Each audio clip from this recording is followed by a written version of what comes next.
The Ghoul Wars. The Hooded Ones and the Earth's etheric body. Abode of the line. About the Ghoul Wars. A significant factor in the problems on this planet are from transdimensional entities that have in a very real sense colonized the collective unconscious mind of our species.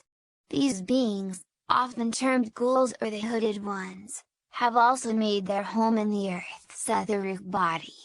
I came into direct contact with these beings a number of years ago when I was initially exploring the Earth's etheric body. These beings in this situation is also known to Stuart Wilde and the Tillamook Warriors. Much of his and the Tillamook Warriors' work involves combating these entities. There is at the moment considerable etheric warriorship directed by this group towards these entities. This campaign is known as the Ghoul Wars, and has been ongoing off and on since 1999. As Abode of the Lion Astral Warriors, it is our mandate to assist in these kinds of campaigns against the non-human foes of humanity. The following is a brief background discussion and some excerpts from my journal at the time of my explorations of the Earth's etheric body. Discussion Part 1. Ardane, the thought forms that humanity gives off eventually float up and gather around the planet. Most of humanity's thoughts, however, are negative because people in general are slightly to mostly negative. We've been programmed that way by media and by our economic systems that benefit the few at the expense of the many. Also, ever wonder what happens to angry, hateful thoughts? They add to the accumulation of all emotions generated by people on this planet. All of this produces an ever-increasing blanket of negative smog in the etheric around the Earth. This blanket is in return a sphere of influence upon the people on the planet. Also, this smog is becoming more and more aware of itself and, like all self-aware things, has a self-preservation instinct. It has a controlling influence on the mind tone of humanity. Its being is made of accumulated negative thoughts. As such, its influence is negative and it feeds and grows off further negative thoughts. With the population explosion over the last 100 years, it has proportionately gathered in strength and awareness. Exploration. Ardane, I've spent a lot of time in the etheric and some years back investigating the Earth's etheric body. I noticed that this negative smog layer has, with its growth explosion, attracted various ghoulish and dark transdimensional beings. These have begun weaving within this smog layer a dark web around the planet. This web, like the smog, is in the etheric. It is a web that can catch and trap souls in its net. Oddly, it is easily penetrated physically. It is a barrier to the etheric body and soul body, but not to a physical body in a space shuttle. As for the smog, it is unpleasant, but forms no barrier that I've noticed. In fact, from what I've seen in the etheric of this planet, I've come to wonder if Earth isn't in a way becoming a slowly closing prison. I had a lot of difficulty getting through the dark web, and it baffled me for almost 2 weeks of daily attempts.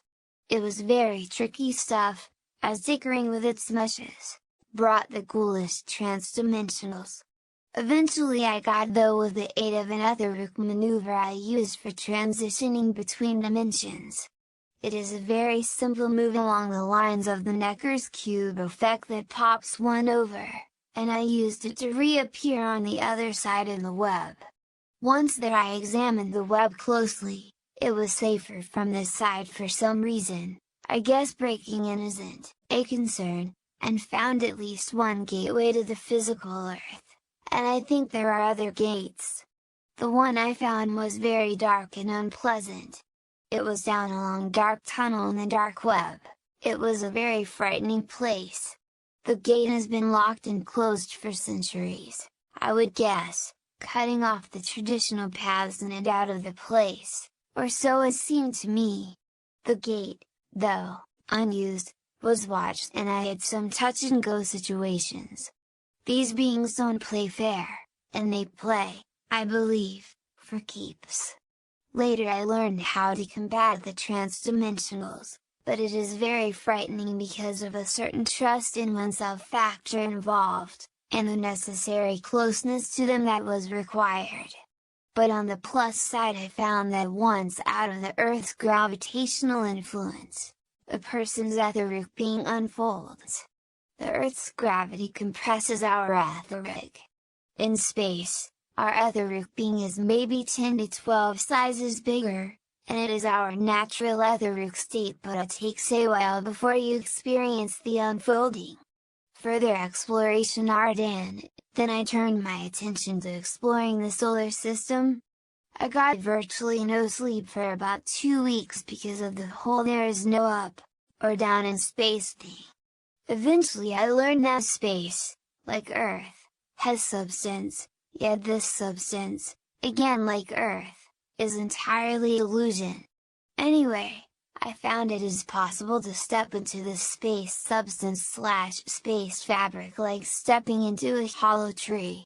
There, I was able to assign an up and down enough to let my mind rest. So far I have found the solar system to be pretty lifeless except for Earth and the ghouls, and deep in the sun. There is a state of being deep in the sun. This is important, remember it. However, I did occasionally find some trace of intelligent creatures. But what I discerned was very very old, almost spookily old. First, there is a road that enters the solar system from outside it and connects with each planet, ending deep in the sun.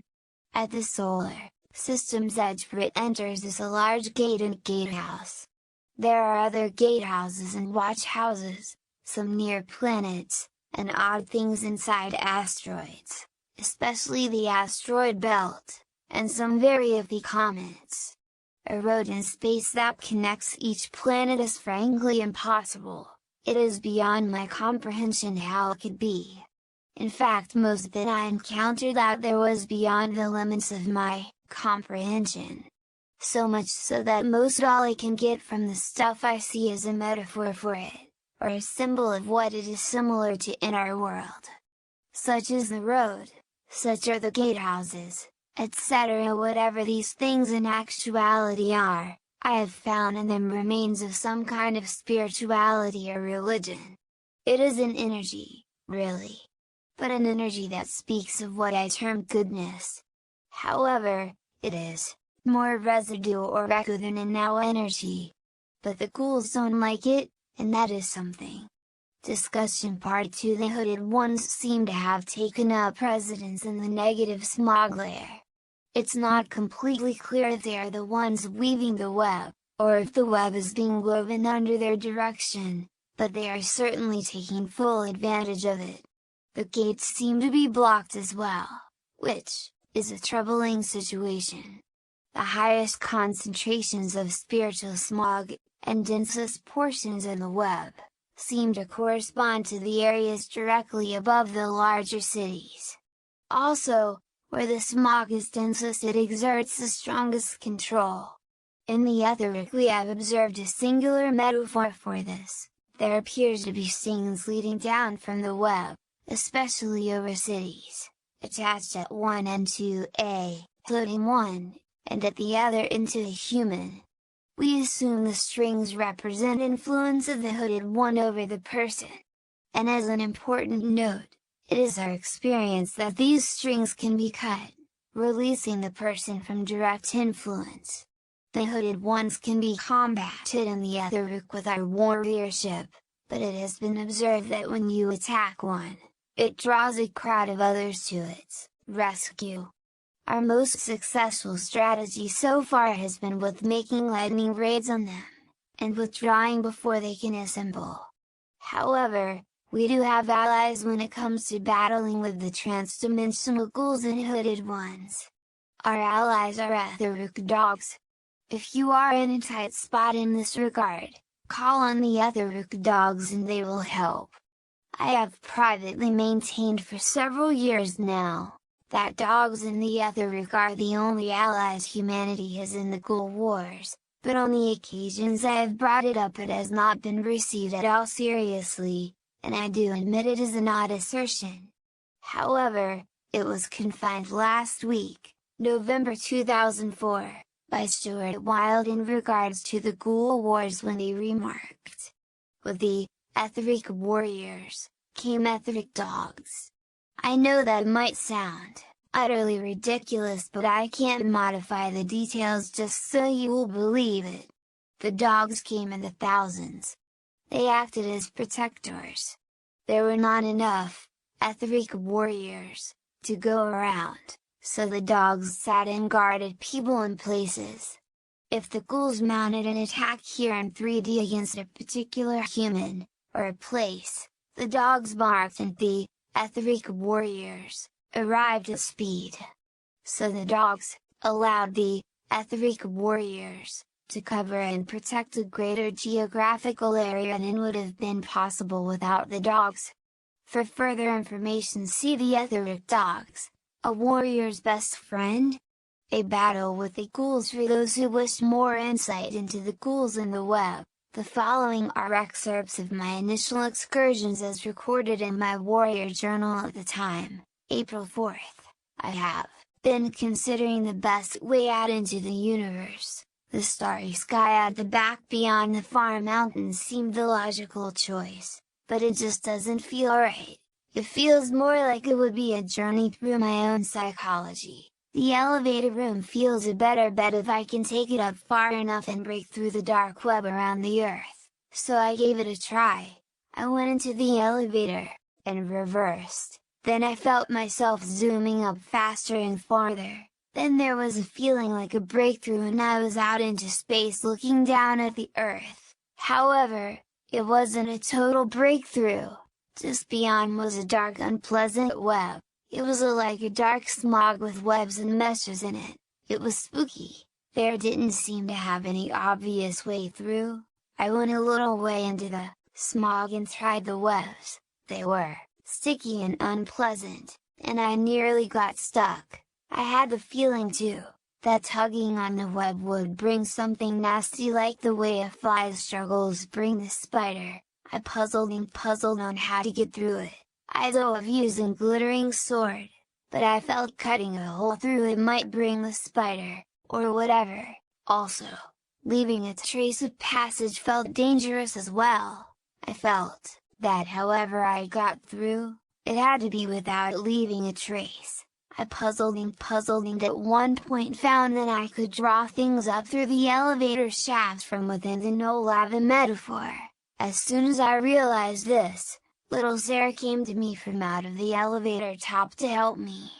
April 5th, puzzled on how to get beyond the dark web, cannot seem to find a way through. I'm very worried about leaving a trace of my passage as well. Any trace like a hole would be found by the somethings and there would be trouble. I have a very bad feeling about the somethings. Spooky and horrifying. April 6th. Still puzzled and getting through the dark web. Sarah is still here. She conjured up a broomstick for us to ride, so we no longer have to hang from the webs, which is dangerous because they are sticky. Several times now my messing around with the meshes has alerted something, and that something has come. It was like a dark shadow, but we took off on the broomstick as soon as I felt its approach. I didn't stick around to find out what it was. Speaking of which, I am concerned as well about the shafts of the metaphor being open. I don't want anything getting in through it. April 7th, still no further with dark web. I am becoming more and more uncomfortable with being here. It is a very tenuous and unprotected place to be. How long can my luck hold until one of the shadowy things catches me napping? I've had some narrow escapes. I'm not ready to call it quits, but I can find a way through that feels right. Also, I've seen souls stuck in the meshes of the web, sucked dry. This is an awful place. What is doing encircling the earth anyway? It's trapping souls to the earth like a prison. April 8th, had a breakthrough, literally, with the dark web. It occurred to me to try using the third metaphor technique to try and get through, so, with Sarah and I on the broomstick, I gave it a try. We passed through almost instantaneously and without leaving a trace dash. Actually, it was that we simply reappeared on the other side. I went back and forth through the web several times to make sure it was as easy as it seemed. It was. Before my last time through, I closed the elevator shaft to the metaphor so nothing would get in. Once on the other side, Sarah and I took stock. The dark web made the earth look dim and smudged. I also noticed that solid real objects such as meteors and satellites could pass through without any problem.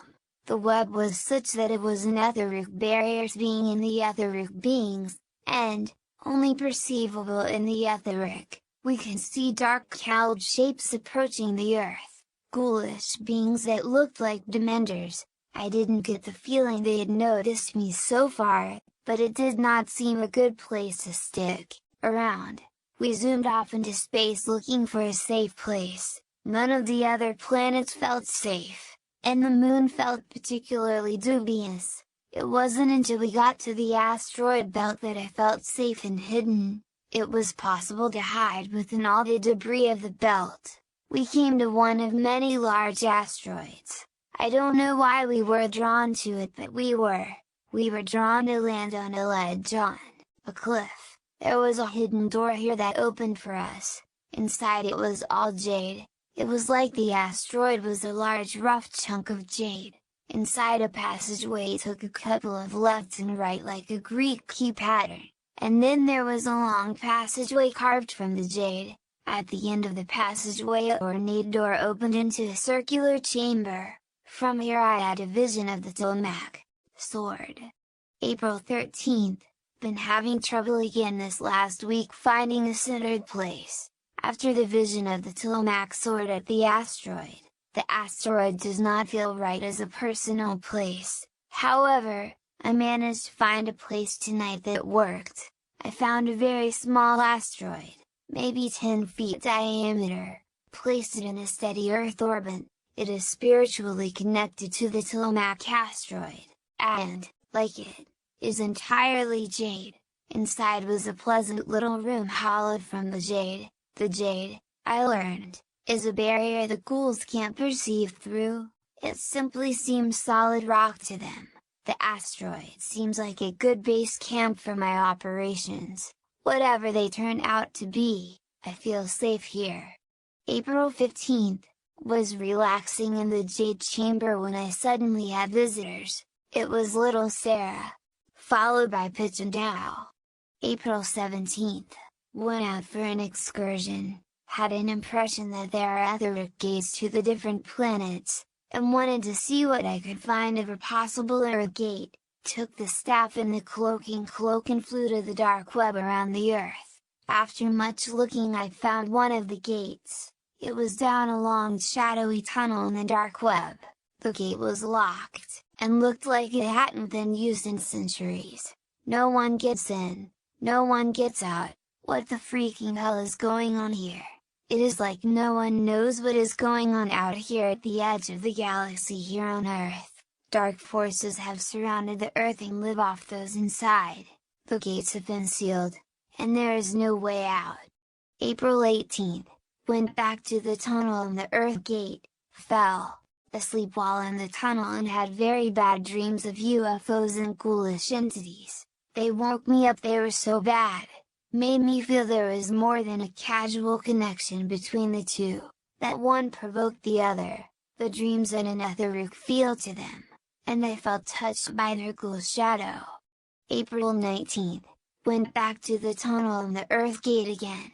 Didn't like the idea of being chased off. This time, using the metaphor technique, I investigated both sides. The Earth side was clogged and blocked with debris. It was like a spider home and very nasty. There is no using this gate, there is no way out. The ghouls showed up again. I guess the gate is watched. I raced back to the little asteroid with them in hot pursuit, and I just managed to nip inside. They circle around, having lost track of me. They could not see into the asteroid because of the jade, but I could tell they were very suspicious. April 20th, no longer feel safe in the asteroid. The ghouls can't perceive me here because of the jade, but they know I'm in here and are hovering around. I decided to make my escape. I nipped out with Sarah and zoomed on the broomstick to the asteroid belt. The ghouls followed, but I lost them in the maze of the asteroid belt. I had considered fighting them with glittering sword, but I had the bad feeling that all I would do would be to really call attention to myself, and I am vulnerable at night. Something interesting was that on the trip to the asteroid belt, little Sarah grew into a large black panther. I don't know what this is about, but it's interesting that she became partially transparent, like an opaque mist, in doing so. April 22nd, rested for several days in the temple room of the large asteroid. I lost the ghouls in the maze of asteroids, went out for several excursions in the asteroid and found that I too have grown like Sarah did.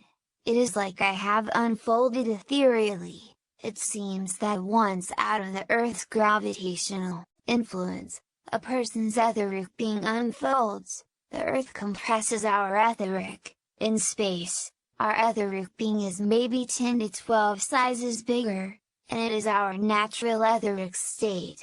I felt so much more competent to deal with things in this unfolded state. Also, like Sarah, I had the transparent look. I didn't need the broomstick to fly around either. I am able to go in any direction I need by willing it. April 23rd. Feeling powerful and competent in my unfolded state and have decided to go back to the little asteroid for pitch now. It also occurred to me that what I leaned in my dream on April 2nd would be a powerful way of dealing with the ghouls. April 24th. Flew back to the little asteroid with Sarah in our unfolded etheric states. As we came in on it, I could see 3 ghouls hovering around the asteroid. I felt extremely powerful, and Sarah and I swooped in on them. Sarah was slashing and snarling, and I closed in on a ghoul and grabbed it like I learned to do in the dream. I went completely into the still point, let my heart center energy flow into the ghoul, and it completely disintegrated into nothing. Sarah took care of the ghoul and I disintegrated the 3rd one. On the way back to the large asteroid, Pitch and Lal unfolded into a firebird and a winged white horse, a Pegasus. April 26th, did some more exploring in my new unfolded state. I want to find some place I can use as a base camp for dealing with the ghoul situation. Just can't seem to find a place though. The temple in the asteroid isn't a personal place, and setting down on the Earth or Mars doesn't feel right either. Also, I have a hard time getting any sleep unless I am in a centered place. When I'm out in space there is no up or down, and this unsettles my mind. My mind needs up and down to find before it can rest easy. Otherwise it is preoccupied to the point I can't sleep. April 27th, still have not found a centered place, still can't get any rest. The non-rest is becoming a problem as it is accumulative. April 28th, checked out a comet today in my quest for a centered base camp. This was interesting because the comet was like a spirit bird trailing an extraordinary tail. The comet itself was a rock, but around it was a transparent ghost-like shape of the spirit bird. It was like a gigantic version of Pitch's unfolded firebird self. I camped on the comet. April 30th. Still camping on the comet. Have gotten some rest for a change. Also found some tunnels and chambers in the comet. There is a Tillamook chamber as well, but very ancient. May 1st. Had to leave the comet. For a while it seemed like the place, but over the past few days I've realized it isn't right somehow. Also, my goal in all this was to journey to the center of the galaxy and try to get some help for our planet. Deep inside is the feeling that I should be moving on. May 2nd. flew back to the entrance to the tunnel to the Earth Gate with Sarah Panther, Firebird, and Pegasus. I figured the best place to begin my travels was from here. From here I began flying towards the moon. As we passed by it I used the metaphor technique and went slinging by. This zipped us out to Mars, and as we rounded Mars in double speed, we did a metaphor technique again. This slung us out to Jupiter at triple speed. As we passed by we used the technique and found ourselves whizzing by Saturn at quadruple speed. We did the same with Uranus, Neptune, and Pluto, moving at times 7 speed. May 3rd, past Pluto we came to the very edge of the solar system and we slowed down. Now this is odd, it was as if there was a wall ringing the farthest perimeter of the solar system. Ahead of us was a gate and a gatehouse, and a road passed through the gate out into the galaxy. I can't say I understand a wall, gate and gatehouse, and a road, in space. All I can say is that this is just how I perceive it.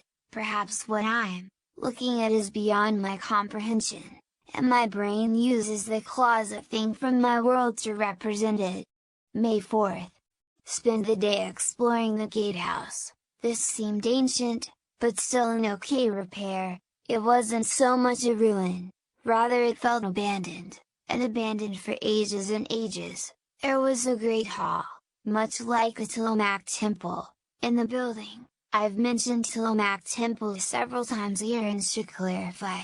First, these aren't really Tillamook temples as such, it's that they remind me of them specifically because of the central object in violet light. Something else interesting is that the gatehouse is sized for the size of my unfolded self, not my Earth-sized self. May 6th. Spent several days at the gatehouse. Couldn't decide if I should head towards the galactic center or explore the road in the solar system. In the end I decided to explore the road. Something interesting I should mention here, unlike the Earth Gate, the gate out into the galaxy is serviceable. May 7th, took the road back into the solar system. This road is fascinating. It is like a misty white road that passes by each planet, no matter where that planet is in its orbit. A secondary road slopes down to the planet in its gate. I did not take any road down, but stayed on the main one. I have no idea how a road like this can be. Again, I get the impression that whatever it is beyond my comprehension, and what I'm seeing is only a symbol for its function, but is not its actual form. May 8th, still on the Great Road. Again I've been having trouble resting. Whenever I'm not in a structure I have this problem. Finally today I figured out a way to deal with it. We were on the Great Road, looking to make camp, and what I had the inspiration to do was to draw a 40-foot circle using the wizard's staff Hallow. Then I drew a door like one would do in Wiccan's circle. It was like making a circle from the outside, and then cutting a door into it. Anyway, I went through the door and entered into a place inside the fabric of space. It is like space had some sort of etheric substance or fabric. In creating this circle, I was able to enter inside its fabric. May 9th. Continuing to camp at night, terrestrial time, using the circle technique. Inside it is like being in a Mongolian round dome tent. Interesting event tonight. A ghoul passed along on the Great Road. Interesting in itself, and also in that it did not perceive me in the circle. May 10th. Have followed the Great Road all the way to the sun now. That's where it leads, directly into the sun. So I followed it into the sun as well, for some reason, perhaps to do with the road or with being in the etheric. The road goes all the way into the core. There is being in the sun. That is the best I can describe it, and all I can really say about it. May 11th, spent the day deep in the sun just taking it in and being cleansed by it. It permeates the very fiber of my being. May 12th, left on the Great Road from the sun today. Once outside I saw a road that spiraled up from it and took it. It spiraled up to the very top and top edge of the solar system. Here there was a large watch house. May 13th, have been exploring the watch house. Again, it is abandoned, and the aura of age is palpable and spooky in its vast antiquity. There was a Tillamook temple in its core too. Something else about these temples, they have a good spirituality to them, an energy that says goodness to me, but this energy is more like an echo of the energy than an energy of the here and now. One thing I have noticed is that I've never been bothered by the ghouls when in them. May 15th, found a room of records while exploring the watch house. It was a hidden room, and the only room so far in any of these structures that has had anything in it at all. All these structures so far have been completely empty. Anyway, I thought these records would help me understand something of what I've been seeing and experiencing. But after several days it became apparent that not only could I not read the records, but that I couldn't even get perceptions. May 16th, not sure what to do or where to go. I suppose I should be going on the journey to the Galactic Center, but for some reason I keep finding there is something more I need to do or want to do here. Today I had word that 2 of my friends on Earth were diagnosed sick with serious illnesses. I decided to go back to Earth and send them some energy with the Boon Crystal. May 17th, back on Earth, used the reverse of the metaphor technique and sailed back into Neshoba, set up camp deep within Pin Hill. Now that I am back on Earth my Etheruk has folded back into itself and I am my normal size. Sarah is a small cat again, Pitch is a crow, and Owl is back to being an owl. May 20th, to sum up what I've learned so far, we on this planet are living in a slowly closing prison. The thought forms that humanity gives off float up and gather around the planet. Most of humanity's thoughts are negative, and this is producing an ever-increasing blanket of negative smog in the Etheruk around the planet. This blanket is in return a sphere of influence upon the people of Earth. This smog is becoming more and more aware of itself and just such has a self-preservation instinct. It has a controlling influence on the mind tone of humanity. Its being is made of accumulated negative thoughts, as such its influence is negative, and it feeds off further negative thoughts. With the population explosion over the last 100 years it has proportionately gathered in strength and awareness. This negative smog layer has with its growth explosion attracted various, ghoulish and spooky beings. These have begun weaving within this smog layer a dark web around the planet. This web, like the smog, is in the Etheruk. It is a web that catches and traps souls in its net. Oddly, it is easily penetrated physically. It is a barrier to the ascending soul, and not a physical body in a rocket ship. Souls are caught in 'em like flies in a spider's web, and for much the same purpose. The smog is unpleasant, forms no barrier that I've noticed. I very much of reasons for getting out beyond the obvious, but the dark web baffled me for almost 2 weeks of daily attempts. It was very tricky stuff, as vibrating its message brought the ghouls. It was hairy. Eventually I got though with the aid of an Etheruk trick I used to use for going from this dimension to the next. It is a very simple move that pops one over, and I used it to reappear on the other side of the web. Once there I examined the web closely, it was safer from this side, and found at least one gateway to the physical Earth, and I think there are other gates. The one I found was very spooky. It was down a long dark tunnel in the dark web. It was a very frightening place. The gate has been locked and closed for centuries, cutting of the traditional paths in and out of the place. The gate, though unused, was however, watched. There were situations. They don't play fair, and they play, I believe, for keeps. Later I learned, in a dream, how to combat a ghoul, but it is very frightening because of a certain trust factor involved, and the necessary closeness required. But on the plus side, I found that once out of the Earth's gravitational influence, a person's etheric being unfolds. The Earth compresses our etheric. In space, our etheric being is maybe 10 to 12 sizes bigger, and it is our natural etheric state. Then I turned my attention to exploring the solar system.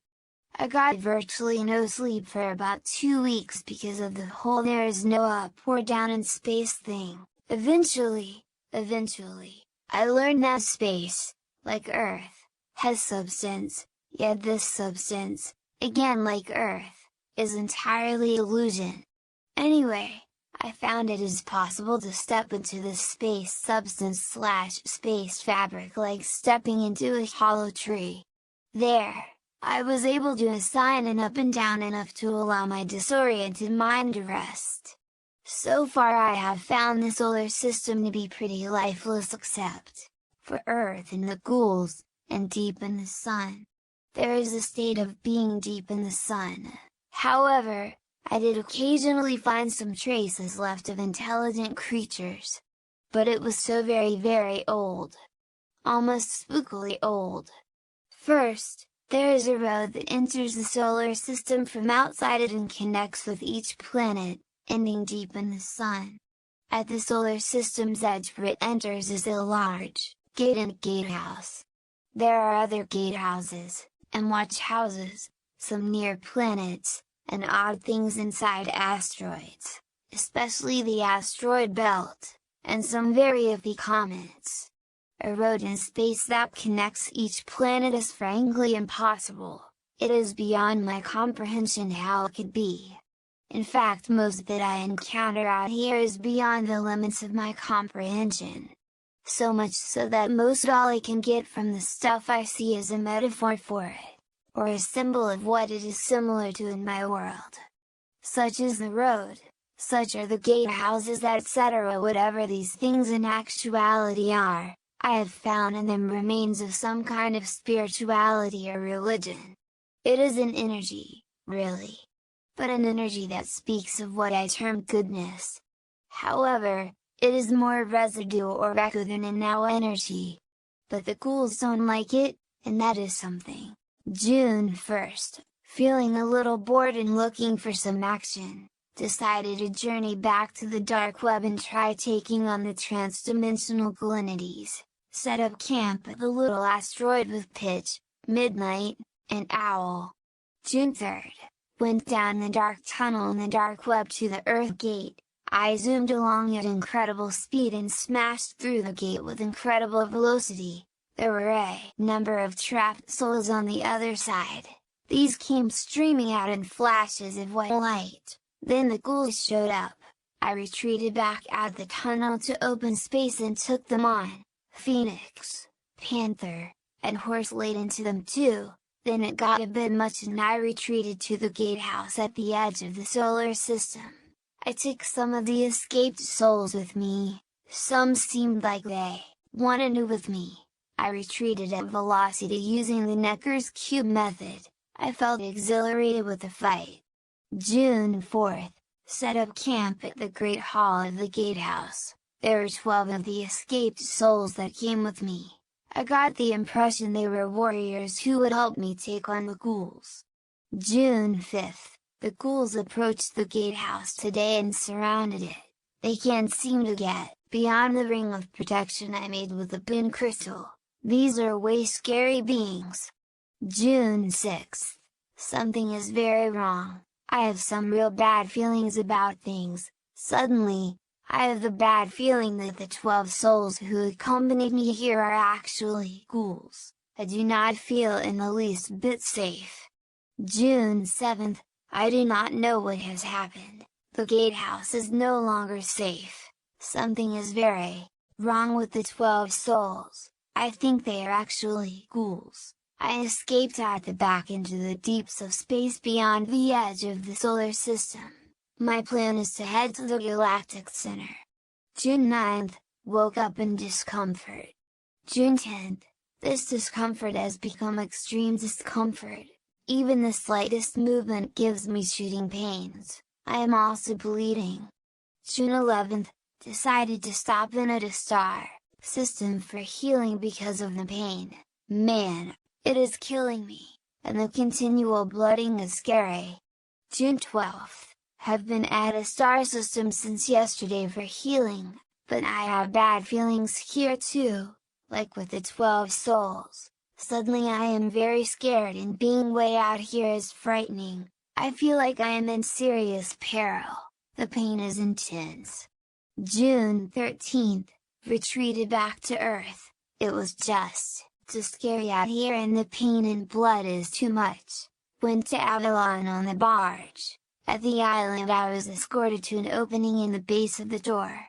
Deep inside was Morgan. I can't remember what was said. She sent me deeper into the earth by way of a twisty tunnel. The deeper I went, the safer I felt. Somehow, being deep in the earth gave me a safe, secure feeling. It was like couldn't get me here. I felt like I had been thrashed in the etheric, and it had repercussed in my body. But it being an etheric damage, wouldn't heal until my etheric did. What I need is my etheric healed. I came to a small secure chamber deep in the earth. I laid down between two large rocks that radiated a healing energy. June 17th.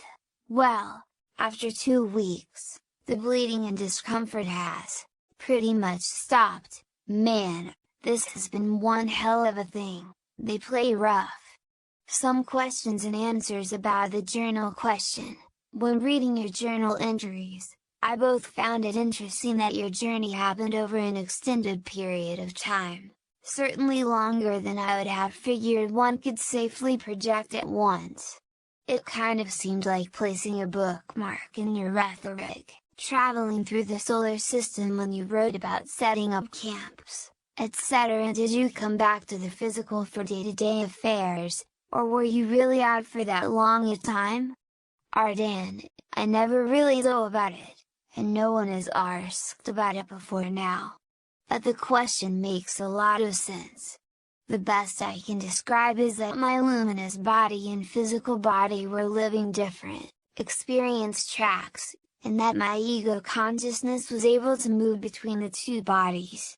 The one not housing the ego at the time goes in trance. Often my excursions go for some considerable time.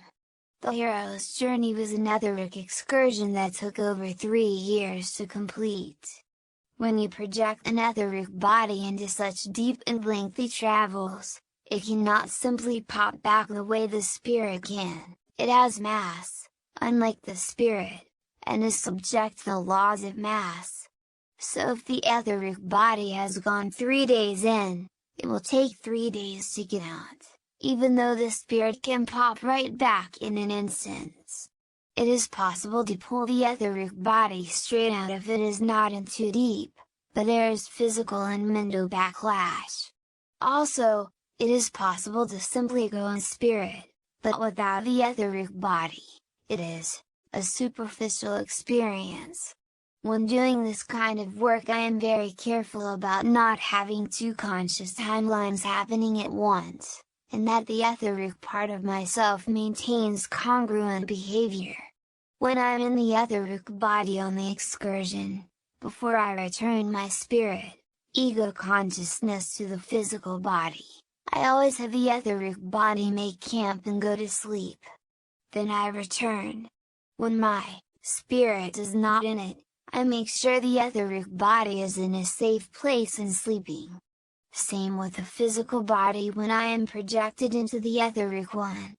So to sum up, 2 bodies subject to laws of mass, and 1 spirit that is free of mass laws.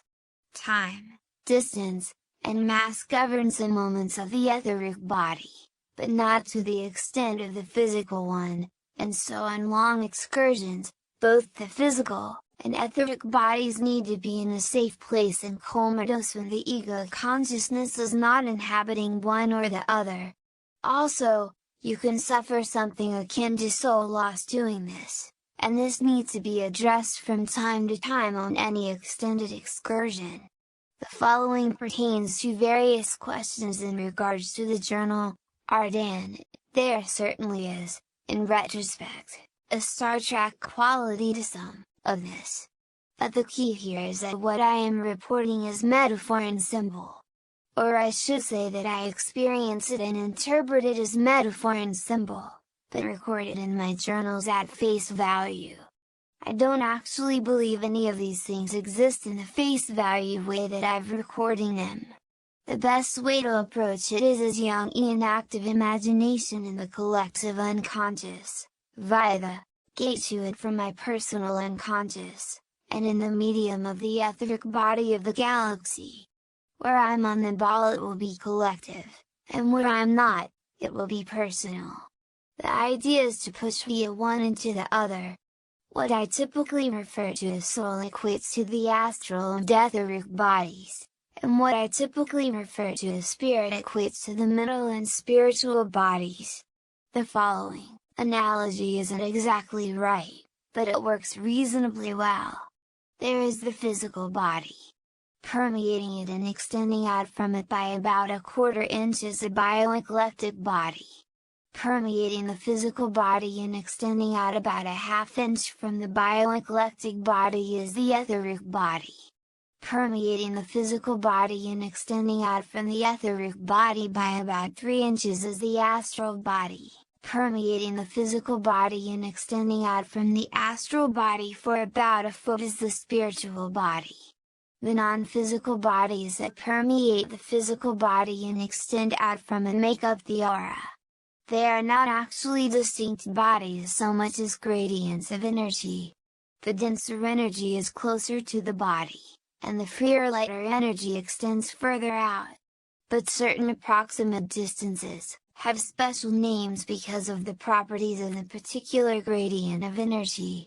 The closer and denser the energy, the more mass it has. The further out, the less mass it has.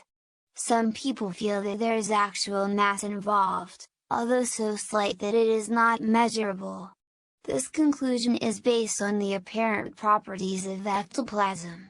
The soul is in a sense what we make of ourselves, during our life. Souls are grown, and can go good or bad, broadly speaking. The soul is governed by emotions. Its growth is based on how we feel about things. It's how we feel inside that grows a soul in whatever direction. It's not works that save, it's our feelings. If a good deed is done while feeling hatred for the person inside, it doesn't count, it sends the person into negative soul growth.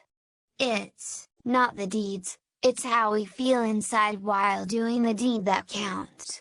Good works without goodwill will not save the soul.